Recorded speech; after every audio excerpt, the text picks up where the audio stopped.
नमस्कार साथियों, सार्थक पहल बदलाव हमसे में पुनः आप लोगों का एक बार स्वागत है। और हम पढ़ रहे हैं भारत का संविधान। संविधान के तहत हमने पिछले वीडियो में मौलिक अधिकार पढ़ा था। 6 मौलिक अधिकार जो वर्तमान संविधान में है और एक मौलिक अधिकार संपत्ति का अधिकार जो कि मौलिक अधिकारों की सूची से हटाकर भाग 3 से हटाकर भाग 12 अनुच्छेद 300 क में शामिल किया गया है। ये हमने पूरा पढ़ लिया है। आज हम भाग 4 पढ़ेंगे। कौन सा? भाग 4। और भाग 4 में 2 चीजें हमें पढ़ना है। भाग 4 में 2 पार्ट है। राज्य के नीति निर्देशक तत्व अनुच्छेद 36 से 51 तक, और दूसरा है 4 क, और इसमें पढ़ेंगे हम मौलिक कर्तव्य। दोनों अवधारणा हमें पढ़ना है। 1 से सवा घंटे की हमारी क्लास होंगी और पूरी बारीक से बारीक जानकारी हम इसके विषय में पढ़ लेंगे। मुझे कोई ये बता सकता है कि जो नीति निर्देशक तत्व है भारतीय संविधान में किस देश से प्रेरित है? आयरलैंड से। बहुत बढ़िया, आयरलैंड से प्रेरित है। कब बना था आयरलैंड का संविधान? आयरलैंड का संविधान बना था 1937 में, 1937 में, और आयरलैंड के संविधान से ये प्रेरित है। लेकिन आयरलैंड के संविधान में भी कहीं से लिए थे? ये बता सकता है क्या कोई? ये कोई बता सकता है क्या?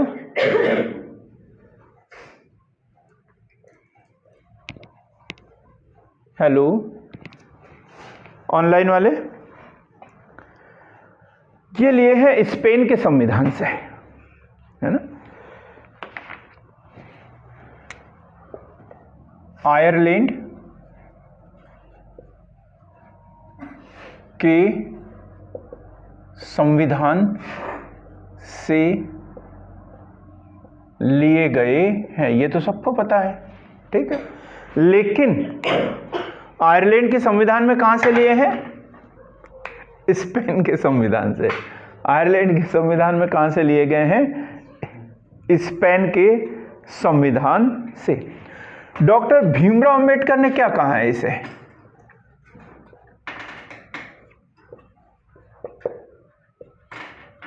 अंबेडकर, कोई बता दे जरा, क्या कहा है इसे? संविधान की आत्मा तो नहीं कहा उन्होंने। संविधान की आत्मा उन्होंने अनुच्छेद 32 को कहा था। तो इन्होंने क्या बोला है जी?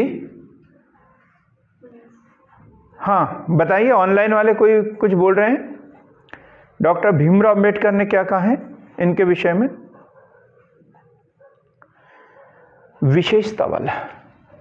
क्या? विशेषता वाला भाग का है। विशेषता वाला भाग याद रखना है बराबर। विशेषता वाला भाग कहाँ है? इसे नीति निर्देशक तत्वों को भाग 4 को जो है वो विशेषता वाला भाग कहाँ है? क्योंकि जैसे प्रस्तावना में पूरे संविधान के उद्देश्य है, वैसे ही विधानसभा, विधायिका, सरकार, निगम, ये सब क्या करेंगे, इनको क्या करना है, सरकार क्यों बनाई जाती है, तो ये पूरे दिशा निर्देश कहाँ है? राज्य के नीति निर्देशक तत्वों में है। इसलिए क्या कहा गया है इसे? विशेषता वाला कहा है। याद रखना बराबर। क्या कहा है? विशेषता वाला कहा है। एक है ग्रैडविल ऑस्टिन। ग्रैडविल ऑस्टिन, ये सब शायद पता हो आप लोगों को। इन्होंने क्या कहा है? जयंत कुमार आप बताएं, क्या कहा है इन्होंने? ग्रैडविल ऑस्टिन ने नीति निर्देशक तत्वों को क्या कहा है?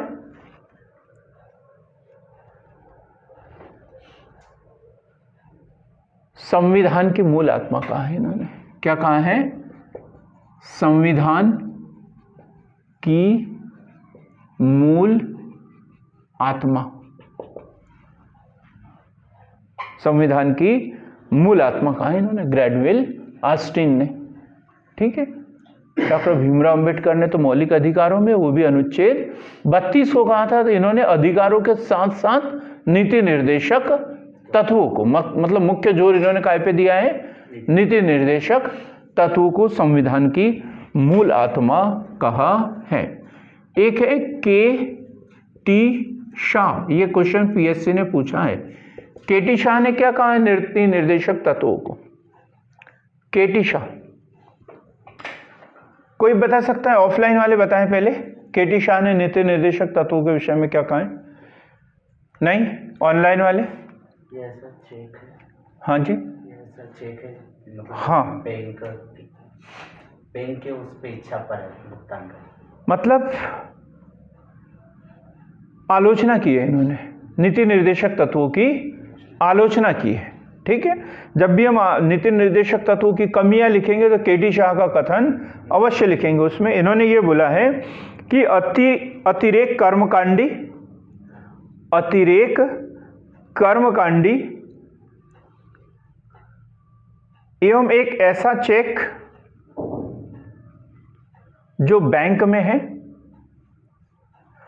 और उसका भुगतान बैंक संसाधनों की अनुमति पर ही संभव है। बैंक संसाधनों की अनुमति पर संभव है। क्यों बोला होगा ऐसा? कविता मैडम आप बता सकते हैं अच्छे से, ऐसा क्यों बोला होगा?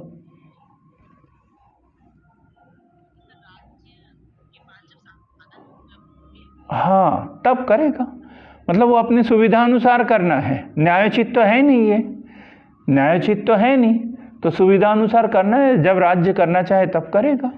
तो इसलिए ये बोल दिया है इनको कि अतिरिक्त कर्मकांडी और एक ऐसा चेक है जो बैंक में तो है लेकिन इसका भुगतान बैंकों के संसाधनों पर डिपेंड करता है।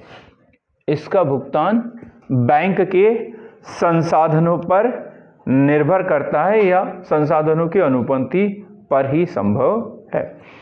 नासिरुद्दीन ने क्या कहा है?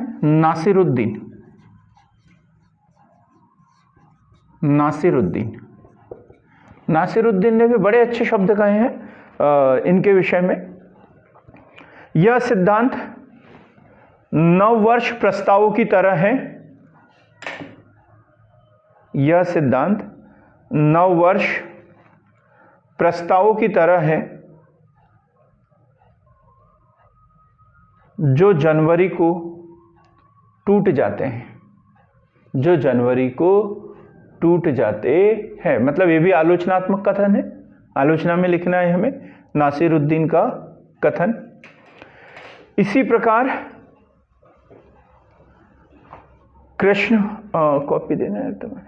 कृष्णमापी ने क्या बोला है? एक है विचारक जिन्होंने क्या बोला है? भावनाओं का स्थायी कूड़ाघर। E.P. कृष्णमापी क्या बोला इन्होंने? भावनाओं का कूड़ाघर,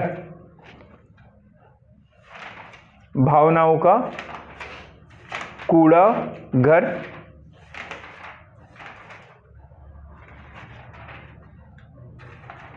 के संथानम ने भी अच्छा लिखा है। के संथानम क्या लिखते हैं?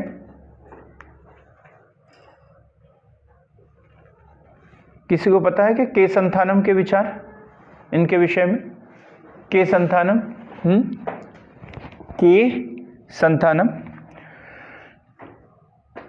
हजारे मैडम पढ़ा है, सुना है कभी ये? के संथानम, ये क्वेश्चन पूछा गया है के संथानम का। इन तत्वों से केंद्र और राज्यों के बीच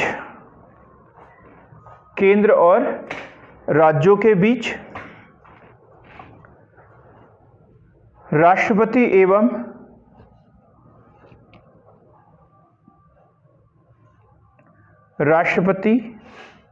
एवं प्रधानमंत्री के बीच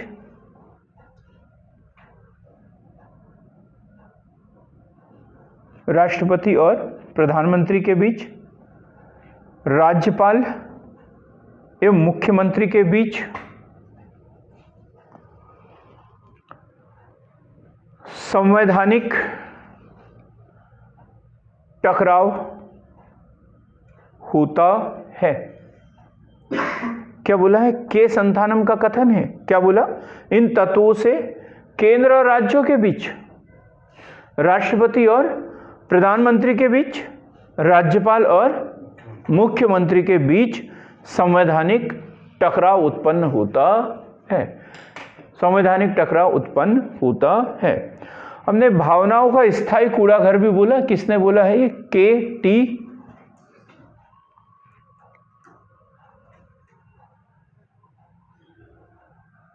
भावनाओं का स्थायी कूड़ाघर ये है टी.टी. कृष्णमाचारी। इसे ठीक करेंगे, टी.टी. कृष्णमाचारी। हमने ई.टी. बोल दिया होगा, उसे टी.टी. कृष्णमाचारी। क्या बोला इन्होंने? भावनाओं का स्थायी कूड़ाघर, टी.टी. कृष्णमाचारी। टी.टी. कृष्णमाचारी, इनका कथन क्या है? भावनाओं का स्थायी कूड़ाघर, भावनाओं का स्थायी कूड़ाघर, भावनाओं का स्थायी कूड़ाघर। इसके अलावा एक नाम और है और वह है केसी वेयर। के.सी. वेयर, इनका एक कथन है, लक्ष्य एवं आकांक्षाओं का घोषणा पत्र, लक्ष्य एवं आकांक्षाओं का घोषणा पत्र, लक्ष्य एवं आकांक्षाओं का घोषणा पत्र। ये क्वेश्चन आता है सीधा सा, नीति निर्देशक तत्व जो है एक आदर्श मात्र है, खोखले घोषणा पत्र मात्र है, व्याख्या कीजिए। तब हमें इन सब कथनों को लिखना होता है और फिर उसकी कुछ कमियां लिखना होता है। कमियां पढ़ेंगे जब हम पूरे नीति निर्देशक तत्व पढ़ लेंगे, तब उसकी कमियां भी पढ़ेंगे। तो किस देश के संविधान से प्रेरित? आयरलैंड के। संविधान के किस भाग में है? भाग 4 में। किस अनुच्छेद में है? 36 से लेकर 51 तक है। 36 से लेकर 51 तक है। अब इसमें विशेषताएं यदि देखें तो हमने पहले बोला था 2012 और 13 का पीएससी का पेपर उठा के देखें तो उसमें नीति निर्देशक तत्व भी पूछा था और मौलिक अधिकार भी पूछा था, न्यायोचित है या नहीं है करके, दोनों क्वेश्चन पूछे गए थे। तो जहां मौलिक अधिकार कैसे हैं? न्यायोचित है, न्याय योग्य है, और ये न्याय योग्य नहीं है। तो इसकी विशेषताओं में देखेंगे तो पहली विशेषता है निर्देशक तत्वों की प्रकृति गैर न्यायोचित। निर्देशक तत्वों की प्रकृति गैर न्यायोचित, गैर न्यायोचित है। मतलब इसका उल्लंघन होने पर, उल्लंघन तो है ही नहीं, एक निर्देश मात्र है सरकार के लिए, यदि वो नहीं करते तो उसके लिए कोई कानून की शरण में नहीं जा सकता है। लेकिन फिर क्या मतलब है इसका संविधान में होने और नहीं होने का? क्योंकि इसमें जनता को अधिकार है सरकार को दंड देने का, क्योंकि 5 साल के बाद में सरकार फिर आ जाती है लाइन पे, पटरी पे, और बोलती है हमें वोट दो। फिर पब्लिक बोलती है कि 5 साल तक आपने क्या किया, फिर वोट नहीं देंगे उनको। इसलिए सरकार जो है एक चुनाव जीतते हैं तो उनको अगले चुनाव का ख्याल रहता है कि अगली बार भी हमें चुनाव जीतना है, तो हमें जनता की भलाई के काम करना पड़ेगा, तभी तो जनता के सामने आंखों में आंखें डाल के बात कर पाएंगे। क्लियर हुआ ना? तो इसके लिए हम इसको क्या मतलब गैर न्यायोचित है लेकिन महत्वहीन नहीं है, उसका महत्व है। नैतिक रूप से जनता को हिसाब देना पड़ता है राजनीतिज्ञों को। क्लियर एकदम? तो क्या निर्देशक तत्वों की प्रकृति गैर न्यायोचित है। प्री में क्वेश्चन बना है और बन भी सकता है। गैर न्यायोचित है। दूसरी विशेषता यदि देखें तो आधुनिक लोकतांत्रिक राज्य में, आधुनिक लोकतांत्रिक राज्य में आर्थिक, सामाजिक व राजनीतिक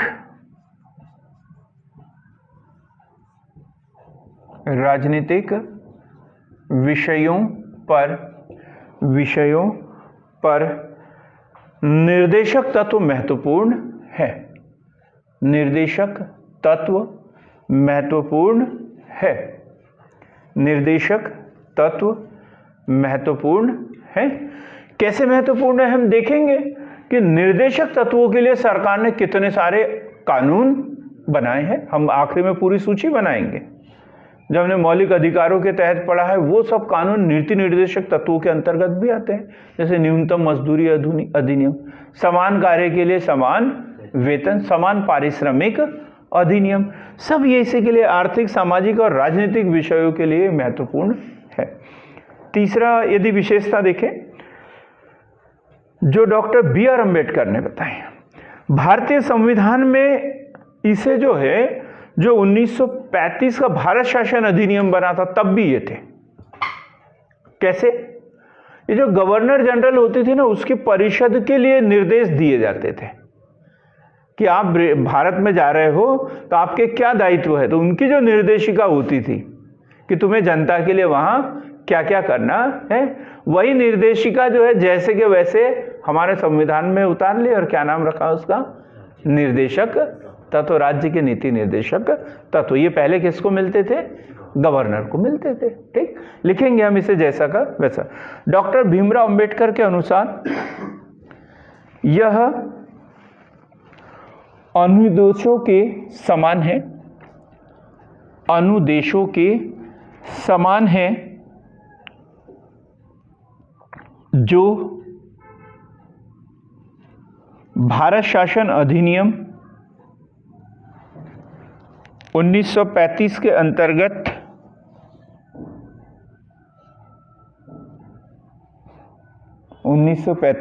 अंतर्गत वायसराय को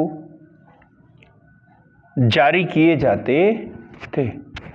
वायसराय को जारी किए जाते थे। क्लियर हो गया? ये इसकी विशेषताएं पढ़ ली अपन ने।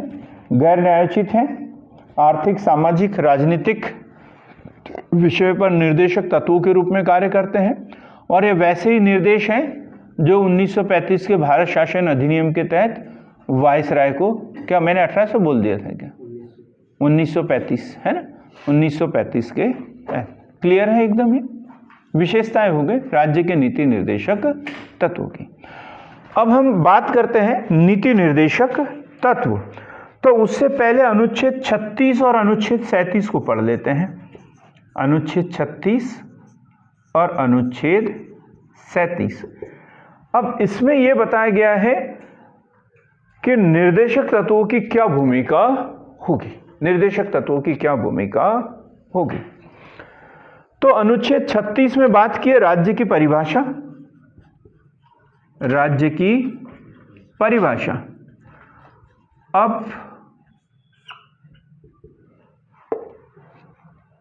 शशांक नहीं, क्या नाम, जयंत कुमार बताएंगे राज्य की परिभाषा कहां पर दी हुई है।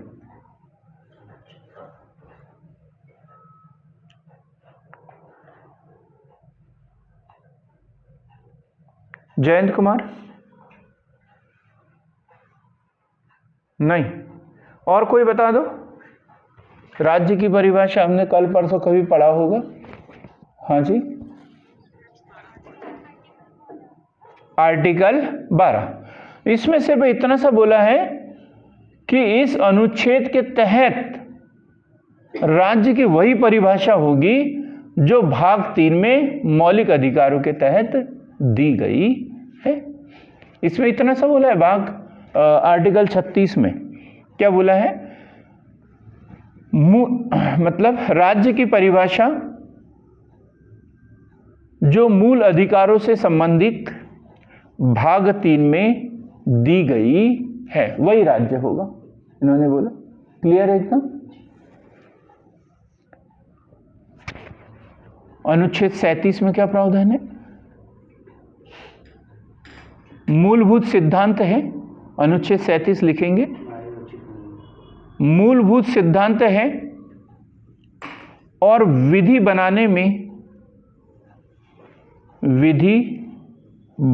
में इन तत्वों को लागू करना राज्य का कर्तव्य है।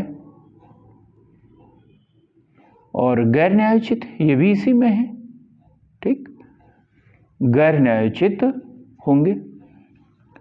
तो ये बात की है कायमे अनुच्छेद 37 में। 36 में दिया हुआ है राज्य की परिभाषा और 37 में बता दिया है कि राज्य के नीति निर्देशक तत्व क्या है। तो ये मूलभूत सिद्धांत है और विधि बनाने में इन तत्वों को लागू करना राज्य का कर्तव्य होगा। राज्य यानी क्या? परिभाषा दे दी है, राज्य में क्या आएगा? अंकित बताओ, राज्य में क्या आएगा? केंद्र सरकार, राज्य सरकार, केंद्र सरकार, राज्य सरकार, स्थानीय सरकार और विभिन्न निकाय, LIC वगैरह, रेलवे भर्ती बोर्ड, ये सब कुछ राज्य की परिभाषा के अंतर्गत है, ठीक। तो वो सब भी है इन नीति निर्देशक तत्वों का पालन करेंगे। लेकिन कैसे है? गैर न्यायोचित। इनकी प्रकृति कैसी है? गैर न्यायोचित है। क्लियर है? यहां तक हमने 2-3 चीजें पढ़ी नीति निर्देशक तत्वों के विषय में। अब हम पढ़ लेते हैं सीधे सीधे नीति निर्देशक तत्व। इसको हम अध्ययन की सुविधा की दृष्टि से 3 भागों में बांटा जाता है इसको। यहाँ एक और क्वेश्चन है, बड़ा क्वेश्चन बना था, भारतीय संविधान और महात्मा गांधी। भारतीय संविधान और महात्मा गांधी, ठीक है। क्या हुआ था कि जब भारत आजाद हो गया 1947 में, तो गांधी जी ने तो सीधा सा बोला था भारत आजाद हो रहा है तो कांग्रेस को क्या कर देना चाहिए? विघटित कर देना चाहिए। कांग्रेस का जो उद्देश्य था वो खत्म हो गया। तो संविधान सभा के लिए जो विभिन्न समितियां बनाई, उसमें किसी के भी वो सदस्य नहीं थे, किसी के भी सदस्य नहीं थे। तो क्या संविधान में उनका कोई योगदान नहीं है? क्या संविधान में उनका कोई योगदान नहीं है? तो यही प्रश्न बना था, भारतीय संविधान और महात्मा गांधी। डॉक्टर भीमराव अंबेडकर जी के बारे में पढ़ते हैं, उन्होंने संविधान लिखा है और संविधान निर्माता है। डॉक्टर राजेंद्र प्रसाद संविधान सभा के अध्यक्ष थे। पंडित जवाहरलाल नेहरू, उन्होंने इतने सारे समितियों के अध्यक्ष थे। सबके बारे में, गांधी जी के बारे में कुछ नहीं। तो क्या गांधी जी एकदम संविधान से दूर थे? बिल्कुल भी नहीं। उनके विचार ये है गांधीवादी विचार, काय में है? नीति निर्देशक तत्वों में। गांधीवाद और अमर है और वो विचार उनके अमर है। आदमी खत्म हो जाता है लेकिन उसके द्वारा चलाया हुआ जो वाद होता है, जो विचारधारा होती है, वो कैसी हो जाती है? एकदम अमर हो जाती है। तो इन तत्वों को भी हम 3 भागों में बांटेंगे। तो सबसे पहला है समाजवादी विचार, उसके बाद में गांधीवादी विचार और फिर उदारवादी। समाजवादी विचार, गांधीवादी विचार और उदारवादी विचार। उदारवादी विचार।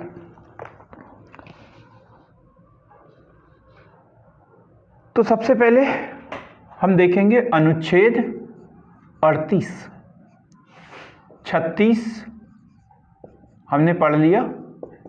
क्या है इसमें परिभाषा? अनुच्छेद 37 नीति निर्देशक तत्व क्या है और उसकी प्रकृति क्या होगी, ये दोनों पढ़ लिया। अब अनुच्छेद 38 की यदि हम बात करें तो सामाजिक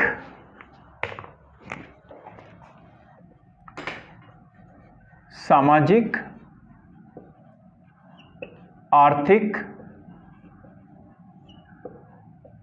व राजनीतिक न्याय। सामाजिक, आर्थिक व राजनीतिक न्याय क्या है ये? सामाजिक न्याय, आर्थिक न्याय, राजनीतिक न्याय, ये प्रस्तावना में भी है ना? बताएंगे क्या हेमलता है सामाजिक न्याय क्या है? सर, मतलब सभी धर्मों को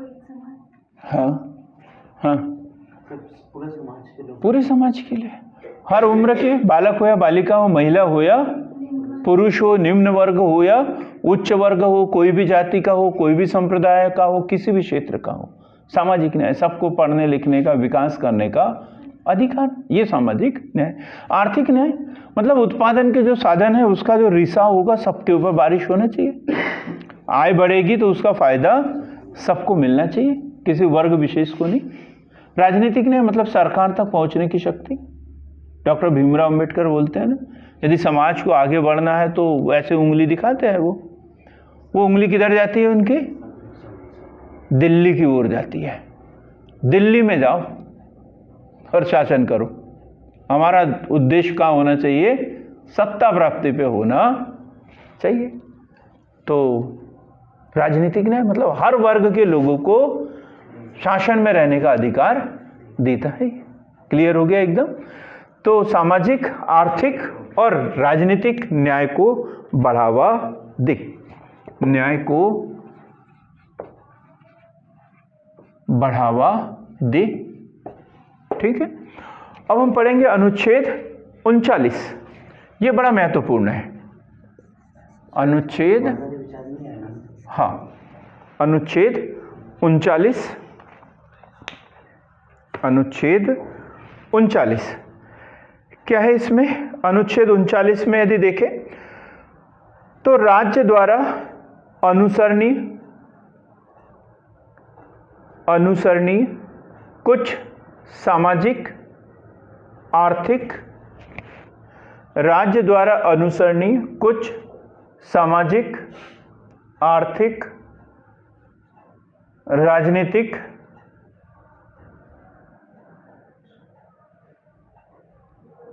न्याय से संबंधित नीतियां,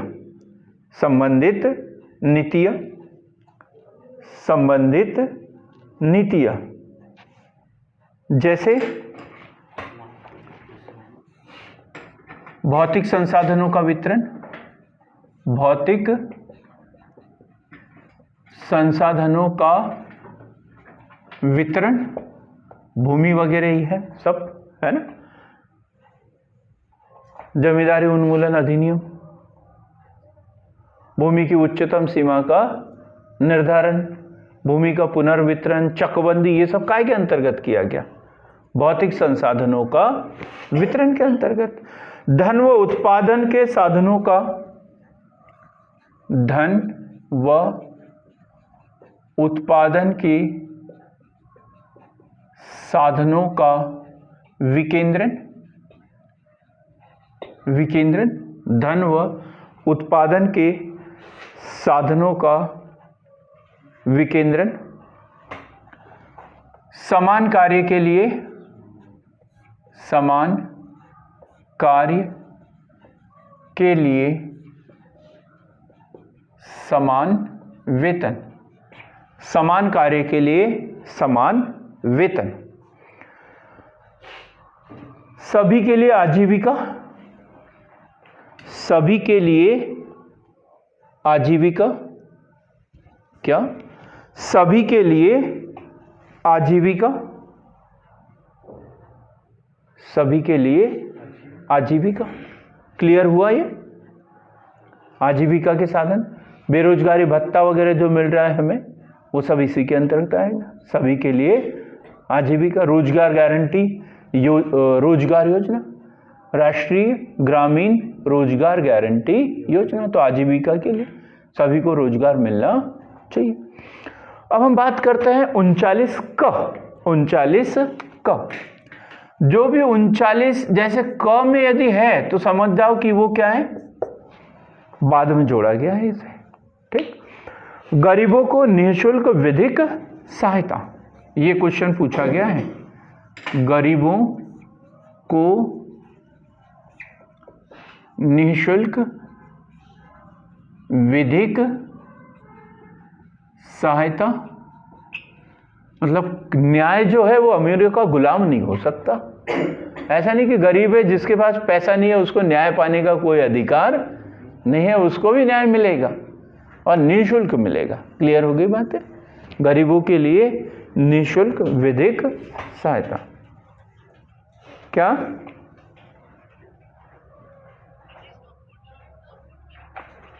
हाँ हाँ बिल्कुल, वो शिविर वगैरह भी लगाते ना, है ना, पैरालीगल वॉलेंटियर होते हैं उसमें और वो देते हैं। सरकारी वकील बोल सकते हैं उसे, है ना। अब हम देखेंगे अनुच्छेद। अब इसमें हमने क्या किया है, थोड़ा सा अलग अलग कर दिया है, तो उसको आप लोग एडजस्ट करना, क्योंकि हम समाजवादी पढ़ेंगे, फिर गांधीवादी, फिर उदारवादी। तो समाजवादी तो कोई 39 के बाद सीधा 41 पे आ रहा है, क्योंकि 40 वाला जो है वो काय पे है, गांधीवादी विचार है। तो थोड़ा सा हमारा आगे पीछे है, तो उसे थोड़ा सा व्यवस्थित हम कर लेंगे बाद में। अनुच्छेद 41, अनुच्छेद 41, अनुच्छेद 41, कुछ दशाओं में बेरोजगारी, कुछ दशाओं में बेरोजगारी, कुछ दशाओं में बेरोजगारी, बुढ़ापे, बीमारी, कुछ दशाओं में बेरोजगारी, बुढ़ापा, बीमारी, विशेष आवश्यकता। विशेष आवश्यकता क्या होता है? विकलांग वगैरह हो जाए, जैसे विकलांग लोगों को ट्राईसाइकिल वगैरह मिलती है ना, वो विशेष आवश्यकता। काम, शिक्षा व लोक सहायता पाने का अधिकार, लोक सहायता पाने का अधिकार। अब ये जो सीएम किसान, पीएम किसान या ऋण माफी योजना वगैरह होता है, वो सब इसी अधिनियम के अंतर, इसी अनुच्छेद 41 के अंतर्गत जो विधि सहायता मिलती है हमें, ठीक। तो क्या, कुछ दशाओं में बेरोजगारी, बुढ़ापा, बीमारी, विशेष आवश्यकता, काम, शिक्षा व लोक सहायता पाने का अधिकार। लोक सहायता, इसे हम सब्सिडी बोल सकते हैं। मकान बनाने के लिए पैसे मिलते हैं ना अभी, पीएम आवास योजना, ये इसी में है, ठीक। क्लियर हो गया अनुच्छेद 41। फिर है अनुच्छेद 42, ये क्वेश्चन भी पूछा गया है।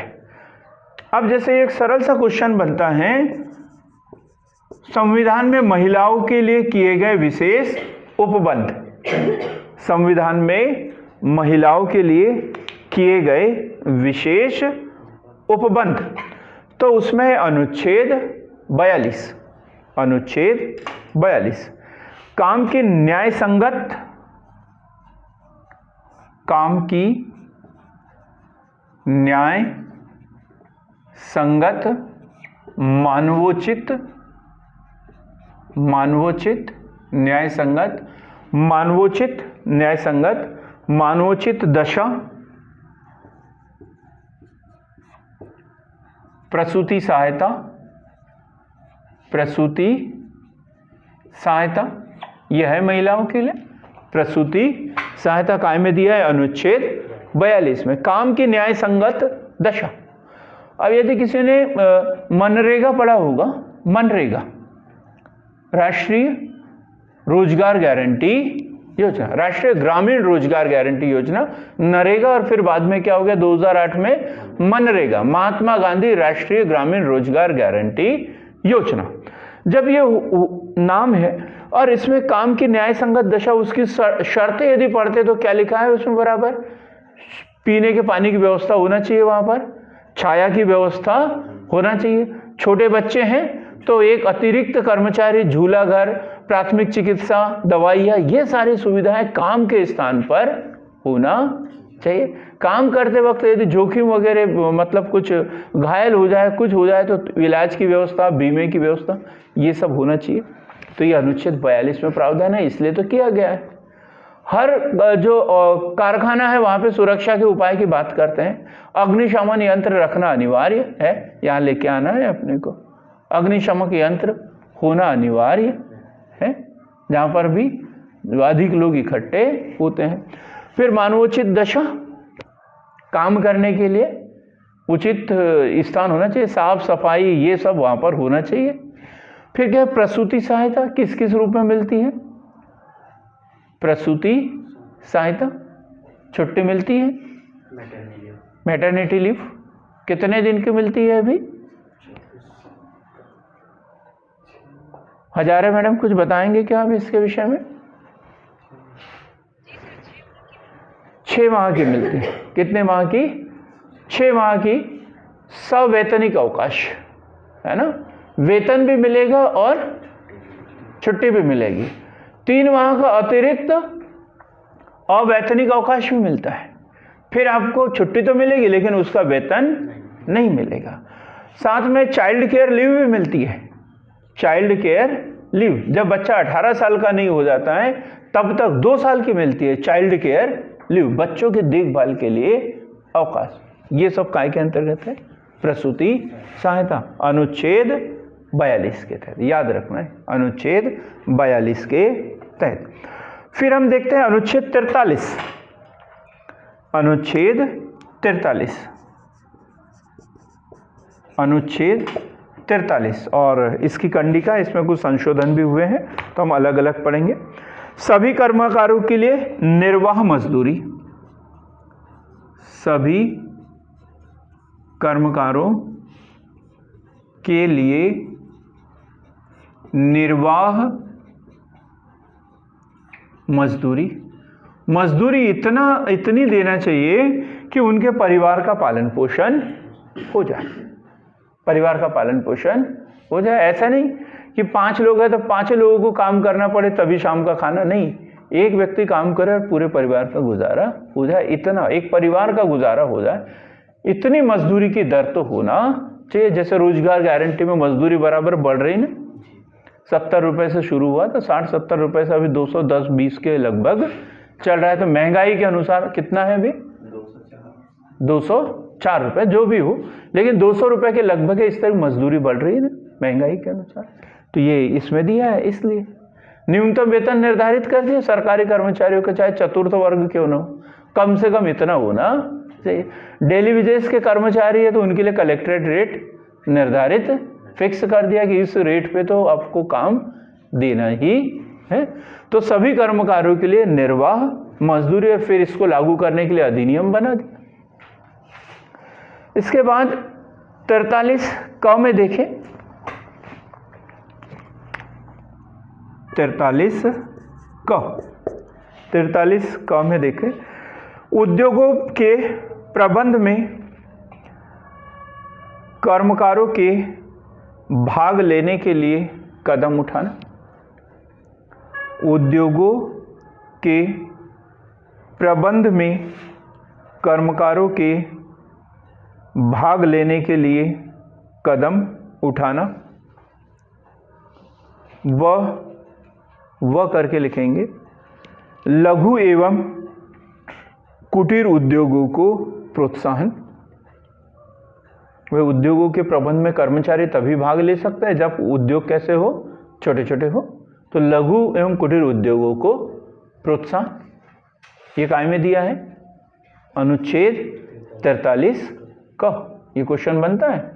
लघु एवं कुटीर उद्योग अनुच्छेद 43 का राज्य के नीति निर्देशक तत्व। इकोनॉमिक्स में क्वेश्चन बन सकता है ये। लघु एवं कुटीर उद्योगों का महत्व लिखिए, या एमएसएमई की राष्ट्रीय आय में भूमिका लिखिए। यदि हम यहां से शुरुआत करें तो कितना अच्छा उत्तर होगा, किसी ने नहीं लिखा होगा, इतना अच्छा उत्तर हम लिख सकते हैं। ठीक, अब हम बात करेंगे 43 ख। 43 ख ये भी महत्वपूर्ण है। 43 ख, और इसमें दिया है सहकारी समितियों के स्वचालित गठन। यह है लघु एवं कुटीर उद्योग, लघु एवं कुटीर उद्योग, और ये क्या है? सहकारी समितियों का गठन। सहकारी समितियों के स्वचालित गठन व स्वायत्त संचालन को बढ़ाना। स्वायत्त संचालन को बढ़ाना, स्वायत्त संचालन को बढ़ाना। क्लियर है एकदम। अनुच्छेद 43 का और 43 का। अब हम पढ़ेंगे गांधीवादी सिद्धांत। ये समाजवादी थे, अब क्या पढ़ेंगे हम? गांधीवादी। गांधीवादी नीति निर्देशक सिद्धांत। देखो, वैसे तो नीति निर्देशक बोले तो हमें एक कंटिन्यू लिखना पड़ेगा, लेकिन क्वेश्चन ऐसा बन जाता है 5 नंबर का। गांधीवादी प्रमुख नीति निर्देशक तत्व कौन कौन से हैं, समाजवादी नीति निर्देशक तत्व कौन कौन से हैं, ऐसे क्वेश्चन बने हैं, पीएससी ने पूछे हैं। तो इसलिए हमने क्या किया, उनको अलग अलग कर दिया है ताकि जो पूछा है उतना ही हम लिखें। तो हमने यहाँ पे छोड़ दिया था अनुच्छेद 40, तो उसे ले लेंगे अब। अनुच्छेद 40 अभी तक जितने भी क्वेश्चन पढ़े उसमें सबसे ज्यादा बार यही क्वेश्चन पूछा गया। अनुच्छेद 40 क्या है? ग्राम पंचायतों का गठन है। ये गांधीवादी विचारधारा, पंचायती राज। ठीक, क्या? ग्राम पंचायतों का गठन, ग्राम पंचायतों का गठन। फिर अनुच्छेद 44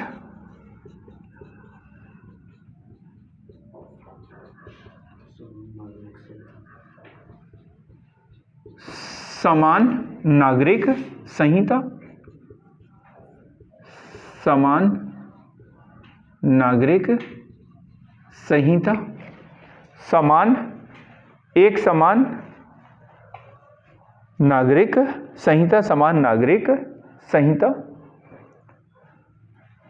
अनुच्छेद 45 ये क्वेश्चन भी पूछा गया है, कल भी इसकी चर्चा हुई थी। जैसे हमने बोला था कि शिक्षा का अधिकार कहां से कहां तक? 6 से 14 वर्ष के बालकों के लिए निःशुल्क एवं अनिवार्य शिक्षा। दीक्षा यही बताया था, दोनों शब्द एक जैसे हैं। कौन कौन से?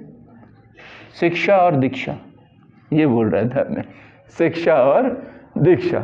तो निःशुल्क एवं अनिवार्य शिक्षा 6 से 14 वर्ष के लिए, अनुच्छेद 21 का में। तो क्या 6 वर्ष से कम आयु के बच्चों का क्या हो? उसके लिए अनुच्छेद है, अनुच्छेद 45। अनुच्छेद 45 सभी बालकों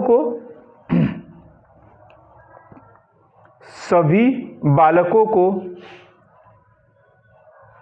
6 वर्ष की आयु तक के लिए इसमें आता है। ठीक है। पोषण एवं निःशुल्क व अनिवार्य शिक्षा। ये आंगनवाड़ी वगैरह जो है इस अधिनियम के तहत खोले गए थे पहले, इस अनुच्छेद के तहत। गर्भवती महिलाएं वगैरह वहां से इनको अंडर इस अधिनियम के तहत, इस अनुच्छेद के तहत उन्हें शामिल किया गया है। अब अनुच्छेद 46, अनुच्छेद 46 46 SC ST व कमजोर वर्गों के, SC ST व कमजोर वर्गों के शैक्षणिक व आर्थिक हितों का संरक्षण। SC ST व कमजोर वर्गों के शैक्षणिक व आर्थिक हितों को क्या लिखा? संरक्षण या प्रोत्साहन? एक ही बात है, संरक्षण भी लिख सकते हैं, प्रोत्साहन भी लिख सकते हैं। और लास्ट लिखेंगे गांधीवादी में अनुच्छेद 47 47 क्या है इसमें? लोगों का पोषण स्तर, लोगों का पोषण स्तर व जीवन स्तर को ऊंचा उठाना। पोषण स्तर व जीवन स्तर को ऊंचा उठाना।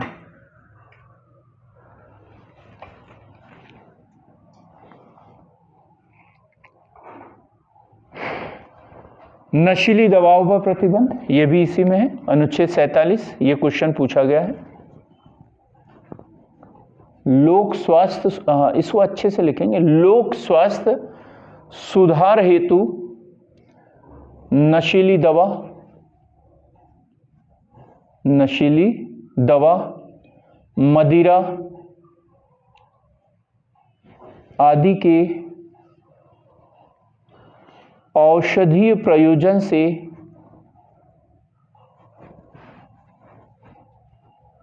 भिन्न उपयोग पर प्रतिबंध। अभी इस साल एक प्रोग्राम हुआ था ना नशा मुक्ति के लिए, है, तो ये गांधी जयंती पर ही हुआ था ये। तो ये गांधीवादी सिद्धांत हमने पढ़े, अनुच्छेद 40, 44, 45, 46 और 47, अनुच्छेद 47। क्लियर है एकदम? अब हमें पढ़ना है उदारवादी सिद्धांत।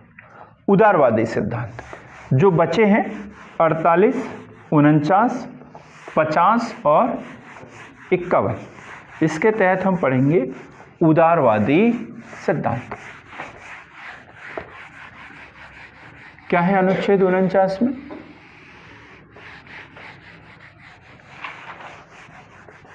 शांतनु जी, हाँ बोलिए। अनुच्छेद 48 में क्या प्रावधान है? अब हमें अनुच्छेद 48 पढ़ना है, अनुच्छेद 49 पढ़ना है, हाँ ठीक है, अनुच्छेद 50 और अनुच्छेद 51, इतने अनुच्छेद हमें नीति निर्देशक तत्वों के अंतर्गत पढ़ना है। तो अनुच्छेद 48, गाय व अन्य दुधारू पशुओं की, गाय व अन्य दुधारू पशुओं की बलि पर रोक।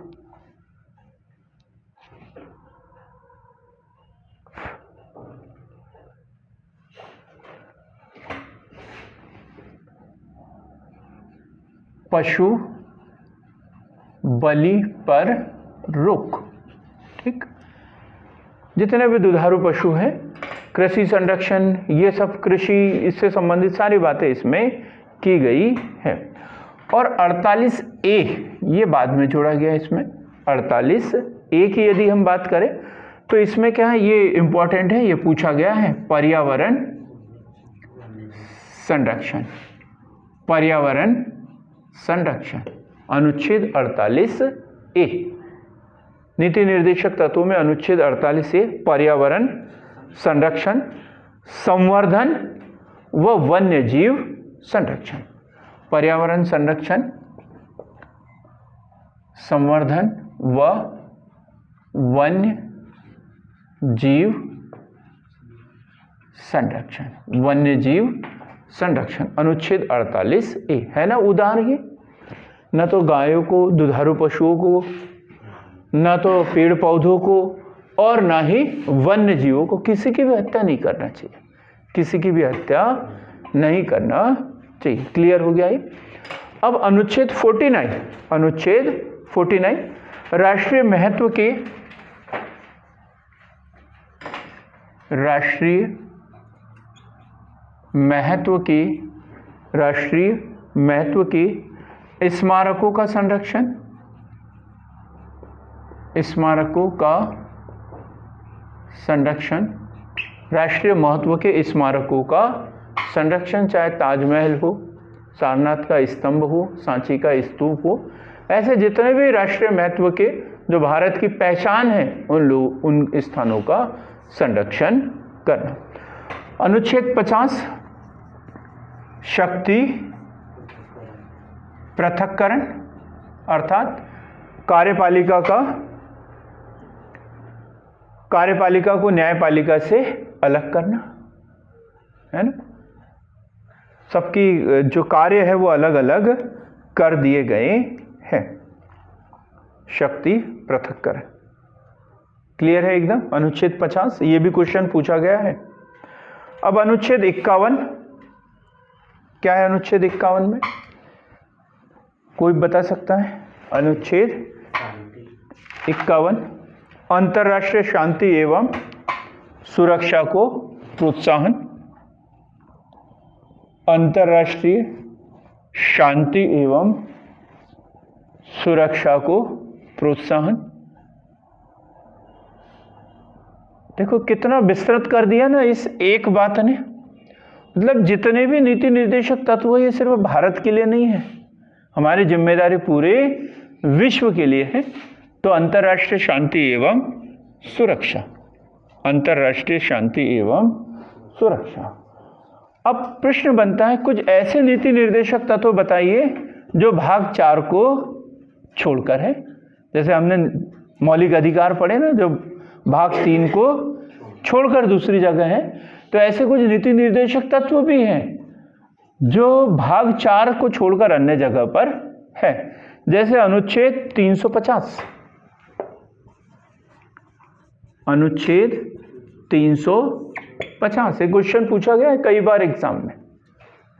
तो अनुच्छेद 350 भाषाई अल्पसंख्यकों की, भाषाई अल्पसंख्यकों की मातृ भाषा में प्राथमिक शिक्षा का प्रावधान, शिक्षा का प्रावधान ये सरकार का दायित्व है। तो ये मदरसे वगैरह चलते हैं ना, इनको देती है सरकार अनुदान, इसके कारण देती है। भाषाई अल्पसंख्यकों की मातृभाषा में प्राथमिक शिक्षा का प्रावधान। फिर है अनुच्छेद 351, अनुच्छेद 351। कल तो बोल रहे थे अमरदीप कुछ आप इसके विषय में, क्या है?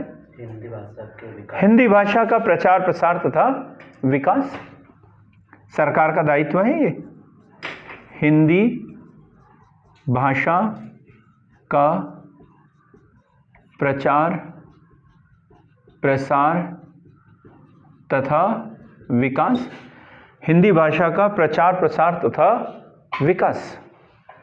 तो अनुच्छेद 350 क्या है? भाषाई अल्पसंख्यकों के लिए, और अनुच्छेद 351 हिंदी भाषा का प्रचार प्रसार तथा विकास। अनुच्छेद 355 ऑनलाइन वाला कोई बता दे इसमें क्या प्रावधान है? अनुच्छेद 355 अंकित आप भी बता सकते हैं। हाँ जी सही जवाब दो, आज मैं खीर खिलाने वाला हूँ आपको। वैसे भी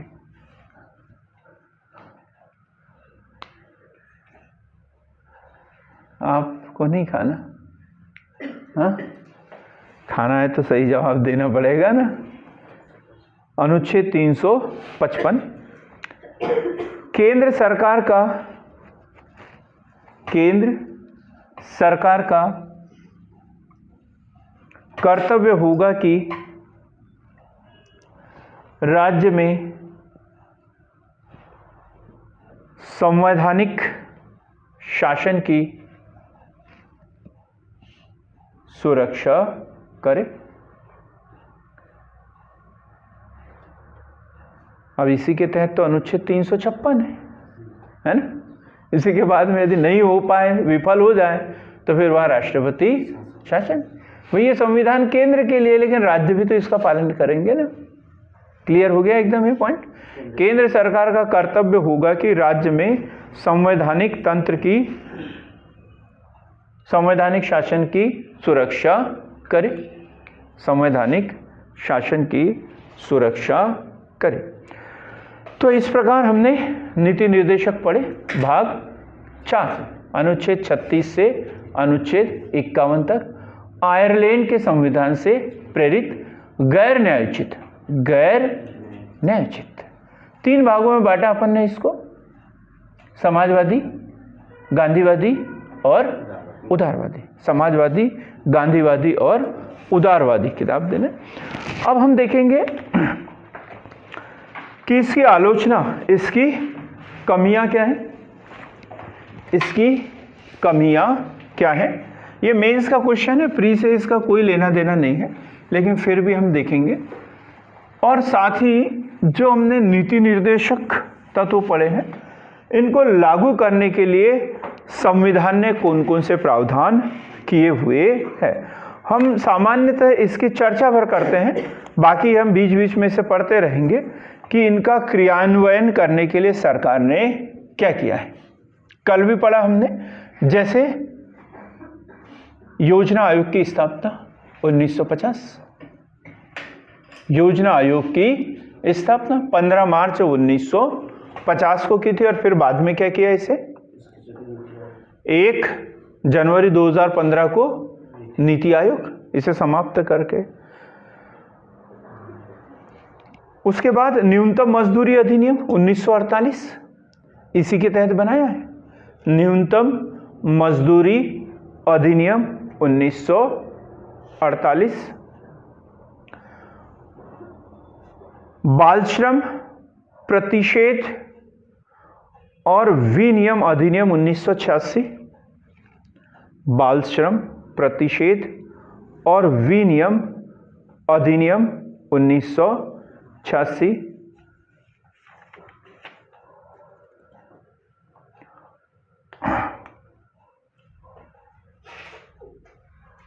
प्रसूति सुविधा अधिनियम 1961, प्रसूति सुविधा अधिनियम 1961। समान पारिश्रमिक अधिनियम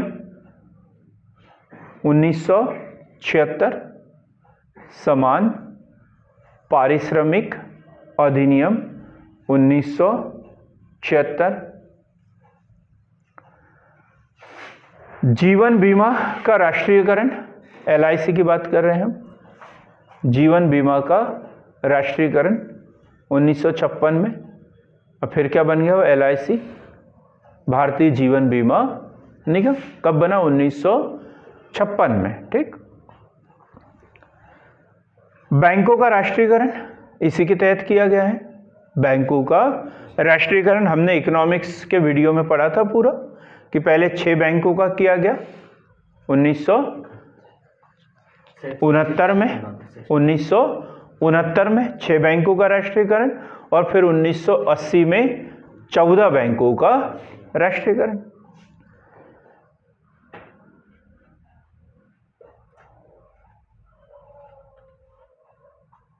ग्रामीण रोजगार गारंटी अधिनियम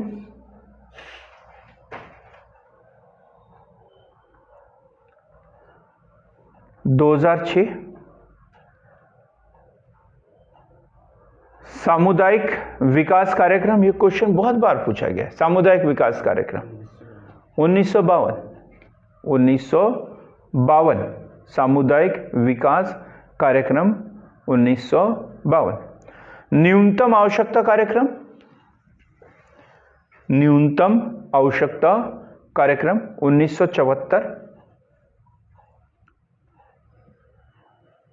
IRDP, ये क्वेश्चन पूछा जाता है बार बार, IRDP इंटीग्रेटेड रूरल डेवलपमेंट योजना, एकीकृत ग्रामीण विकास योजना, हिंदी में लिखेंगे एकीकृत ग्रामीण विकास योजना 1978। इस क्वेश्चन में अक्सर कंफ्यूज हो जाते हैं, काय में सामुदायिक विकास कार्यक्रम और एकीकृत ग्रामीण विकास कार्यक्रम, इसमें कंफ्यूज हो जाते हैं। ठीक। वन्य जीव संरक्षण अधिनियम 1972, वन्य जीव संरक्षण अधिनियम 1972।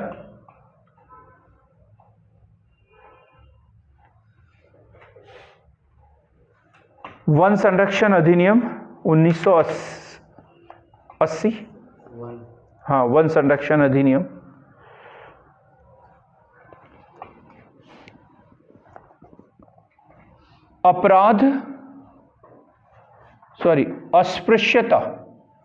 अस्पृश्यता अपराध अधिनियम 1955। देखो एक ही अधिनियम है, 1955 हम कल परसों से पढ़ रहे हैं इसे, है ना। तो इसका नाम क्या है वैसे? अस्पृश्यता अपराध अधिनियम 1955। इसी को नाम बदला, संशोधन किया, सिविल अधिकार संरक्षण अधिनियम 1976। इसी का नाम है सिविल अधिकार संरक्षण अधिनियम 1976। और 1989 में क्या किया इसको? अनुसूचित जाति जनजाति अत्याचार निवारण अधिनियम 1989।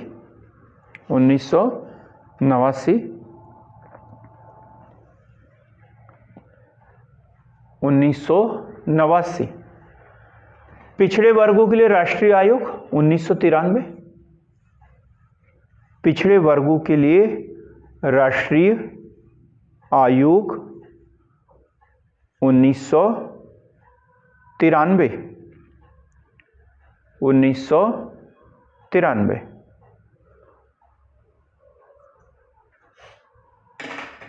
तो इस तरीके से बहुत सारे प्रावधान जो है नीति निर्देशक तत्वों के तहत सरकार द्वारा किए गए हैं। मेरे ख्याल से बहुत है इसमें से, और हर साल एक आध कोई ना कोई क्वेश्चन इसमें से आता ही है, सरल से आते हैं। अब इससे संबंधित और 50 एक आप सूची बना सकते हो, जितना चाहे उतना नोट कर सकते हो। अब हम बात कर रहे हैं राज्य के नीति निर्देशक तत्वों की कमियां या आलोचना। कमियां या आलोचना मतलब खोखले आदर्श हैं, ऐसा बोला गया है। शुरुआत में हमने देख लिया केटी शाह वगैरह के कथन कैसे थे। ऐसा चेक है जो बैंक में तो है, लेकिन इसका भुगतान बैंक के संसाधनों की इच्छा के ऊपर डिपेंड करता है, ऐसे शब्द इसे कहे गए हैं। तो क्या कमियां हैं? तो कानूनी शक्ति प्राप्त नहीं, कानूनी शक्ति प्राप्त नहीं, क्योंकि हमने पहली लाइन में पढ़ा इनकी प्रकृति कैसी है? गैर न्यायोचित है। प्रकृति कैसी है? गैर न्यायोचित है। दार्शनिकता को बढ़ावा, दार्शनिकता को बढ़ावा अर्थात आदर्शवादी ज्यादा है इसमें, आदर्श बहुत अच्छे दिए हैं। ठीक, अगला लिखेंगे रूढ़िवादी।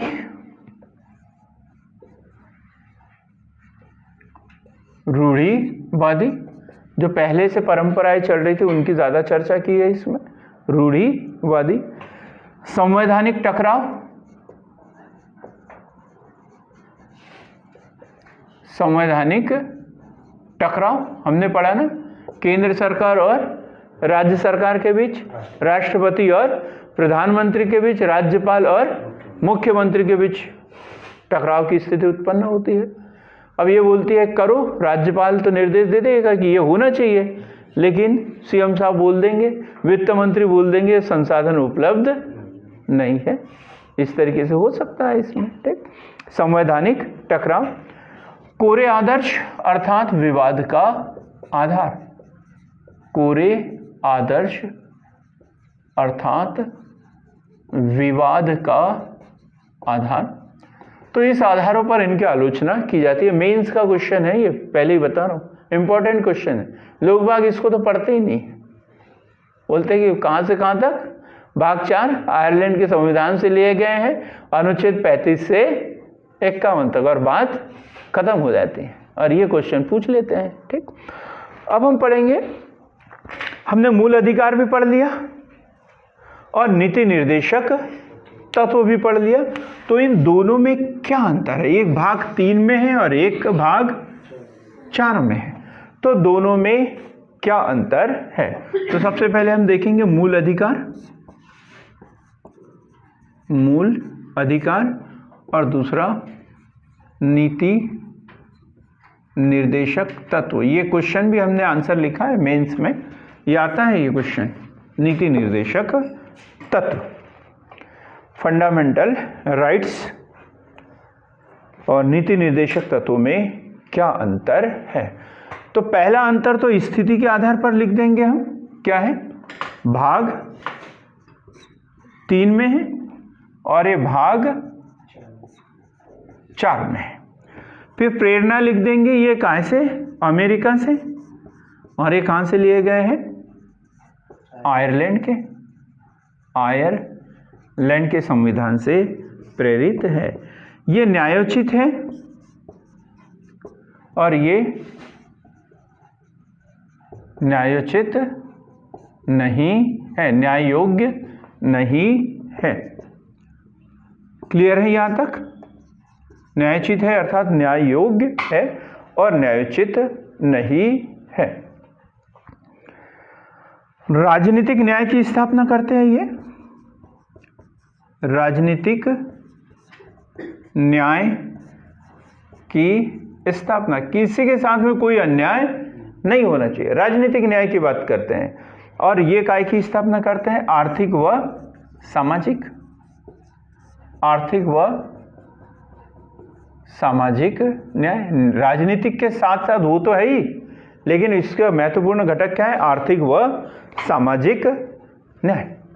आर्थिक व सामाजिक लोकतंत्र की स्थापना ये करते हैं। मौलिक अधिकार जहां राजनीतिक लोकतंत्र की बात करते हैं, नीति निर्देशक तत्व काय की आर्थिक व सामाजिक लोकतंत्र की बात करते हैं। अब ये क्या है, राज्य के दृष्टिकोण से राज्य के लिए नकारात्मक, नकारात्मक, ये मतलब राज्य को क्या नहीं करना चाहिए उसकी बात करते हैं, है ना। और ये क्या है, सकारात्मक, राज्य को क्या करना चाहिए ये बताते हैं, राज्य को क्या करना चाहिए इसमें बता दिया।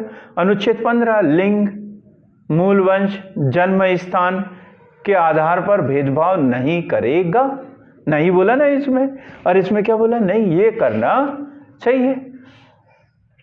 वनों का संरक्षण करना है, वन्य प्राणियों का संरक्षण करना है, ये करना है, ये मतलब सकारात्मक। और ये क्या है, राज्य के लिए नकारात्मक है। अब ये जो है छठवां, व्यक्ति की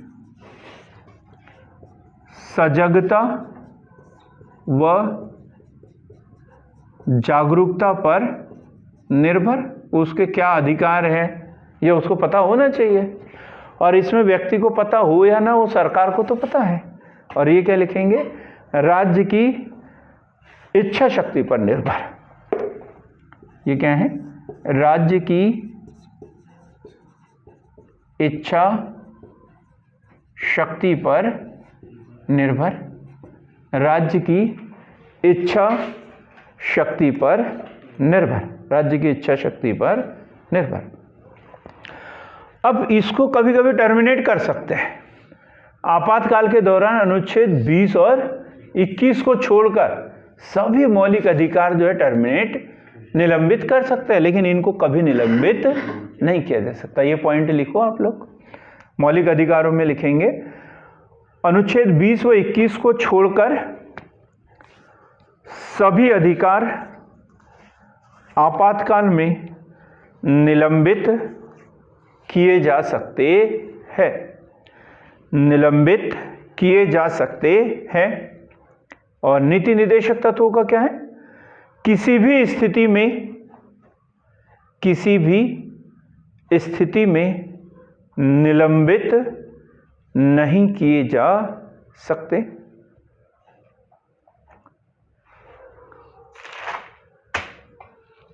क्लियर हो गई हुई बात? अब कोई डाउट बचा नीति निर्देशक तत्वों के विषय में? मेरे ख्याल से नहीं। और कुछ बचा है तो आप मुझे मैसेज करके बता सकते हैं। अब हम देखेंगे मौलिक कर्तव्य। मौलिक कर्तव्य 15 से 20 मिनट के अंदर हम मौलिक कर्तव्य पढ़ेंगे। ये भी भाग 4 में, मूल संविधान में नहीं था, भाग 4 क में है, ये मूल संविधान में नहीं था। 42वां संविधान संशोधन 1976, 42वां संविधान संशोधन 1976 द्वारा संविधान के भाग 4 क में अनुच्छेद 51 क में जोड़ेगा ये। अब कांग्रेस की सरकार और उन्होंने 75-76 में एक समिति का गठन किया था, सरदार स्वर्ण सिंह समिति की अनुशंसा पर। सरदार स्वर्ण सिंह, ये एकदम मोस्ट इंपॉर्टेंट क्वेश्चन है। हमें ये तो पता है कि कौन से अनुच्छेद, कौन से संविधान संशोधन द्वारा कब जोड़ा गया, लेकिन किस समिति की अनुशंसा पर? स्वर्ण सिंह समिति की अनुशंसा पर। किस देश से प्रेरित है ये? सोवियत रूस। सोवियत रूस के संविधान से ये प्रेरित है, रूस के संविधान से प्रेरित है, रूस के संविधान से प्रेरित है। कितने मौलिक कर्तव्यों की उन्होंने अनुशंसा की थी? 8 मौलिक कर्तव्यों की स्वर्ण सिंह समिति द्वारा कितने? 8 मौलिक मूल कर्तव्यों का सुझाव दिया था, लेकिन हमने से उसमें सिर्फ 5 लिए थे। कितने? 5।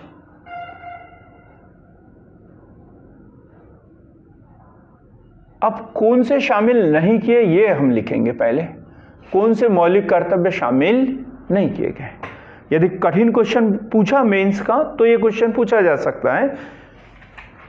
मतलब सरदार स्वर्ण सिंह समिति द्वारा अनुशंसा किया गया था, लेकिन उसे शामिल नहीं किया गया। वो मौलिक कर्तव्य कौन कौन से थे? तो नंबर 1, संसद किसी आर्थिक दंड या सजा का प्रावधान तब कर सकती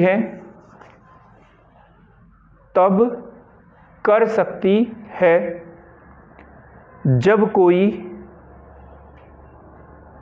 जब कोई किसी कर्तव्य के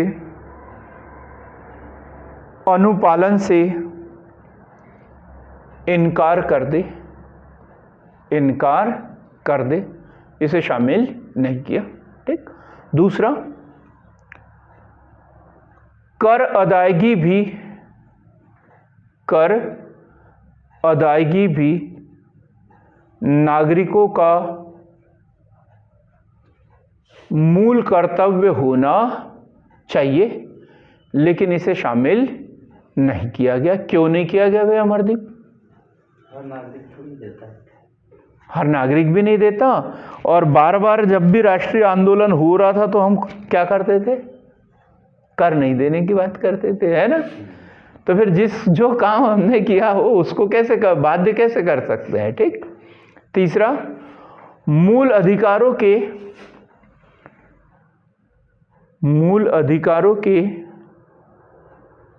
लागू करने के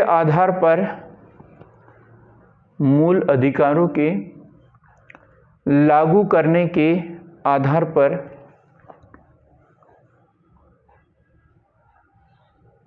कोई भी कानून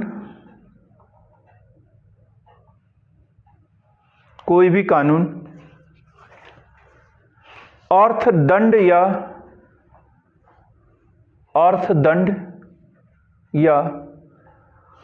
सजा देने का प्रावधान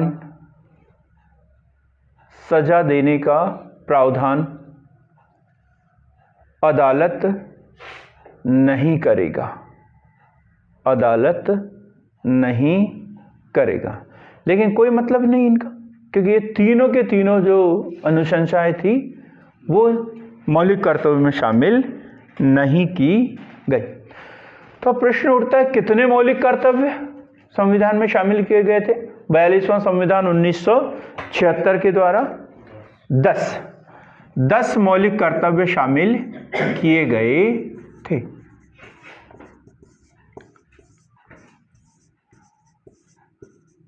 और जो 11वां मौलिक कर्तव्य है वो कौन से संविधान संशोधन द्वारा? 86वां संविधान संशोधन 2002। 86वां संविधान संशोधन अधिनियम 2002 द्वारा जो है 11वां मौलिक कर्तव्य उसमें शामिल किया गया। 42वें से 10 और 86वें से 1, टोटल कितने मौलिक कर्तव्य? 11। थोड़ा संक्षेप में लिखेंगे हम इसे। संविधान का पालन करें, सबसे पहला है संविधान का पालन करें, संविधान का पालन करें और उसके आदर्श कौन से आदर्श? राष्ट्रध्वज, राष्ट्रीय, राष्ट्रगान, राष्ट्रीय ध्वज, राष्ट्रगान का पालन करें। क्लियर है एकदम? दूसरा, स्वतंत्रता आंदोलन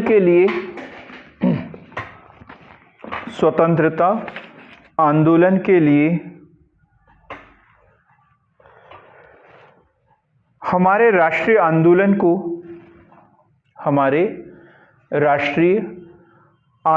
को प्रेरित करने वाले उच्च आदर्शों को हृदय में संजोए रखें। उच्च आदर्शों को हृदय में संजोए रखें। ये बात हमें याद रखना चाहिए, लेकिन चाहे किसी भी धर्म का हो, किसी भी वर्ग का आदमी हो, ये बात उसके दिमाग में होना चाहिए कि वो हिंदू हो सकता है, मुस्लिम हो सकता है, सिख हो सकता है, ईसाई हो सकता है, लेकिन भारत में रहता है तो वो क्या है? भारतीय है। और उन लोगों को, उन शहीदों को याद करना चाहिए जिन्होंने देश को आजाद करने के लिए अपनी कुर्बानी दी। हम ऋणी हैं, चाहे आज से 200 सालों के बाद भी हमारा जन्म होता है तो भी हम उन्हीं लोगों के ऋणी हैं जिनकी बदौलत इस देश को आजादी मिली। और ये बात हमारे दिमाग में हमेशा रहना चाहिए। फिर है आह्वान किए जाने पर, नहीं, उसे ठीक करेंगे। भारत की संप्रभुता, एकता, भारत की संप्रभुता, एकता व अखंडता की रक्षा करें व उसे अशून्य बनाए रखें।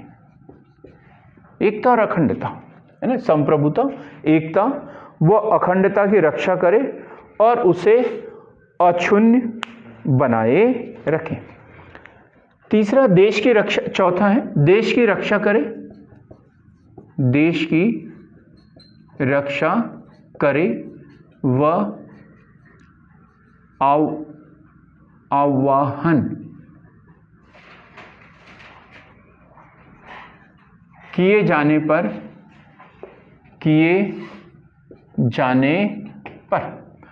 कुछ देश ऐसे भी हैं जहां पर अनिवार्य सैन्य सेवा है। अनिवार्य सैन्य सेवा मतलब कोई भी यदि सरकारी नौकरी प्राप्त करना है तो पहले सेना में सेवा देना पड़ेगा 1 साल 2 साल तक, और होना चाहिए। वैसे ये बड़ा अच्छा नियम होगा यदि ये हो जाए तो। हाँ शांतनु जी, बहुत सही जवाब दिया आपने। और ऐसा होना चाहिए या नहीं शांतनु जी? हाँ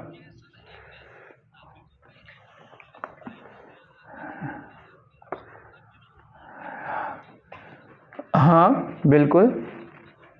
हाँ, तो क्या भारत के सीमा विवाद नहीं है? नहीं, भारत के नहीं है क्या? हाँ ठीक है। नहीं, पर दूसरे तरीके से तो सेवा कर सकते हैं हम, जैसे जो एनएसएस है, एनसीसी है, इस रूप में तो अनिवार्य कर देना चाहिए, है ना, होमगार्ड के रूप में है। नहीं, जैसे अभी हमारे यहाँ बैतूल में वो जो प्रोग्राम हुआ था, तो ऐसी जगह पर अनिवार्य सेवाएं होना चाहिए। ठीक है, तो क्या देश की रक्षा करें और आह्वान किए जाने पर राष्ट्र की सेवा करें। राष्ट्र की सेवा करें, राष्ट्र की सेवा करें। पांचवा है, पांचवा पॉइंट, समान भातृत्व की भावना, समरसता, ये लिखेंगे, समरसता एवं समान, समरसता एवं समरसता एवं समान भातृत्व, मतलब भाईचारा, समान भातृत्व की भावना का निर्वहन करे या विकास करे। छठवें नंबर पे यदि देखें तो संस्कृति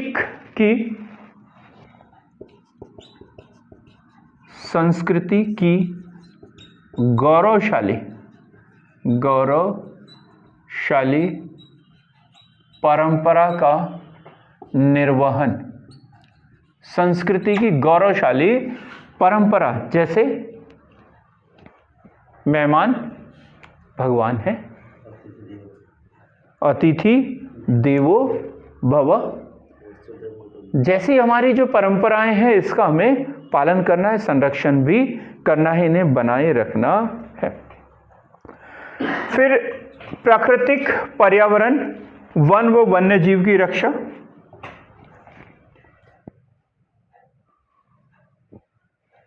प्राकृतिक पर्यावरण, प्राकृतिक पर्यावरण, वन व वन्य जीवों की रक्षा, वन व वन्य जीवों की रक्षा। अगला देखिए,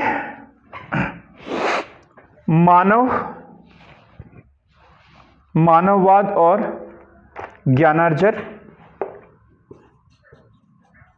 मानववाद व ज्ञानार्जन व वैज्ञानिक भावना। ये एक सज्जन ने कल बड़ा अजीब सा जवाब दिया था मुझे, बड़े अच्छे से बोलता है कि सर आप अभी भी इतना पढ़ते हो, क्यों पढ़ते होंगे, किस कारण से पढ़ते होंगे, ये सोचने के लिए मुझे थोड़ा सा, ये समझने के लिए मुझे थोड़ा सा टाइम लगेगा। बोले कि आपको पढ़ने की क्या जरूरत है, इतना चिंता करने की क्या जरूरत है, ये 3-3 घंटे निःशुल्क क्लास लेने की क्या जरूरत है, क्यों करते हो, ये सब सोचने के लिए मुझे थोड़ा सा टाइम लगेगा। बोले क्योंकि मेरे अंदर इतनी बुद्धि नहीं है, बोले कि मैं इस बात को समझ सकूं। शायद आप लोग समझ जाओ, शायद आप लोग समझ जाओ, क्योंकि हमारा मौलिक कर्तव्य मानववाद, मानव सेवा, ज्ञानार्जन और वैज्ञानिक भावना का विकास करना चाहिए। हर नागरिक का ये कर्तव्य है, जो ये बात समझ जाएगा तो अपना विकास करना शुरू कर देगा। ठीक, अब आगे लिखेंगे, सतत प्रयास कर, ये हो गया हमारा 8वें में, यही सब आएगा, सतत प्रयास वगैरह सब इसी में आएगा। हम 90 नंबर पे लिखेंगे, सार्वजनिक संपत्ति की रक्षा करें, सार्वजनिक संपत्ति की रक्षा करें, वह सार्वजनिक संपत्ति की रक्षा करे, वह हिंसा से दूर रहे, हिंसा से दूर रहे, सार्वजनिक संपत्ति की रक्षा करे, वह हिंसा से दूर रहे। 10वां जो मौलिक कर्तव्य था, व्यक्तिगत और सामूहिक गतिविधियों, इसे लिख लेंगे ऐसे ही, व्यक्तिगत और सामूहिक गतिविधियों के सभी क्षेत्रों में उत्कर्ष की ओर बढ़ने का सतत प्रयास करें। सीधा सा है कि हमें जितनी भी बुद्धि दी हो भगवान ने, जितना भी हमने अर्जन किया हो, यदि कोई प्यून है तो प्यून का भी कर्तव्य होता है कि वो अपना कार्य अन्य लोगों से अच्छा करने की कोशिश करे हमेशा। यदि कोई खिलाड़ी है तो उसका ये दायित्व बनता है कि दिन प्रतिदिन अपने खेल में निखार लाए और औरों से बेहतर साबित करने का प्रयास करे। नहीं तो लोग बाग नकल करने का प्रयास करने लग जाते हैं, दूसरों की बुराई। कुछ लोगों का जीवन जो है दूसरों की खामियां ढूंढने में निकल जाता है। जीवन में वो लोग कभी कुछ नहीं करते, सिर्फ दूसरों की कमियां ही ढूंढते रह जाते। क्या बोलेंगे ऐसे लोगों को। अंतिम जो है 11वां मौलिक कर्तव्य, और ये कब जोड़ा गया, 86वां संविधान संशोधन अधिनियम 2002। इसमें लिखेंगे 6 से 14 वर्ष तक की उम्र के बीच के अपने बच्चों को शिक्षा के उचित अवसर उपलब्ध कराना।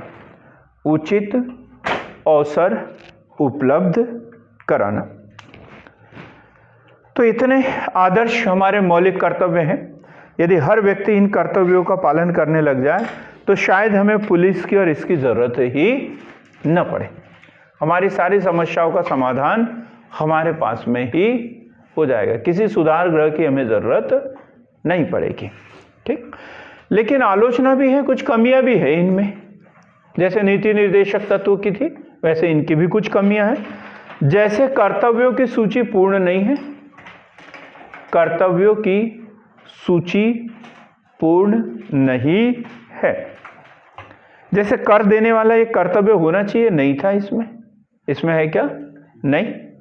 उसी प्रकार यदि हम बात करें कानूनों का पालन करें, भाई स्वतंत्रता वाली तो बात की है, संविधान की तो बात की है, लेकिन राज्य सरकारें कोई निर्देश देती हैं तो उसका पालन करें, ऐसा कुछ है क्या इसमें, नहीं। तो सिर्फ एक ही लाइन लिखी हमने, कर्तव्यों की सूची पूर्ण नहीं है, हो भी नहीं सकती। ठीक, दूसरा, कुछ कर्तव्य अस्पष्ट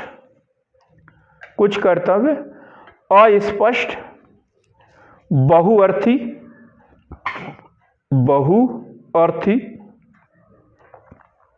एवं आम व्यक्ति के लिए समझने में कठिन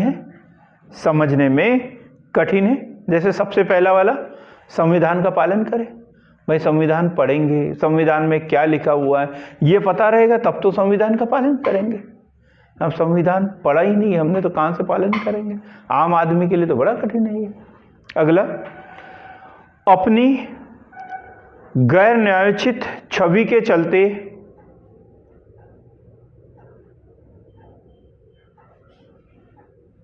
आलोचकों द्वारा आलोचना की गई, ये भी गैर न्यायोचित है नीति निर्देशक तत्वों की तरह।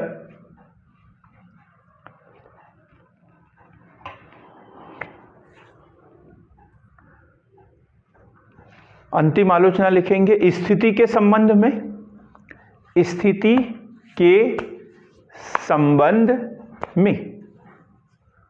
अब क्या मतलब है अंकित, स्थिति के संबंध में? भाई ये मौलिक अधिकारों के कॉलम में होना था इसको, है ना। ये अधिकार है तो ये आपके कर्तव्य भी है। अब इसको कहां जोड़ दिया, नीति निर्देशक तत्वों के साथ में, तो गड़बड़ी ये बोला गया है। इसको भाग 3 में होना चाहिए था और ये कहां कर दिया, भाग 4 में कर दिया। तो स्थिति के संबंध में भी इसकी आलोचना की जाती है। तो इस तरीके से आज हमने भाग 4 पूरा पढ़ा है। भाग 4 और 4 क। भाग 4 नीति निर्देशक तत्व अनुच्छेद 36 से लेके अनुच्छेद 51 तक, और मौलिक कर्तव्य भाग 4 क अनुच्छेद 51 क के तहत।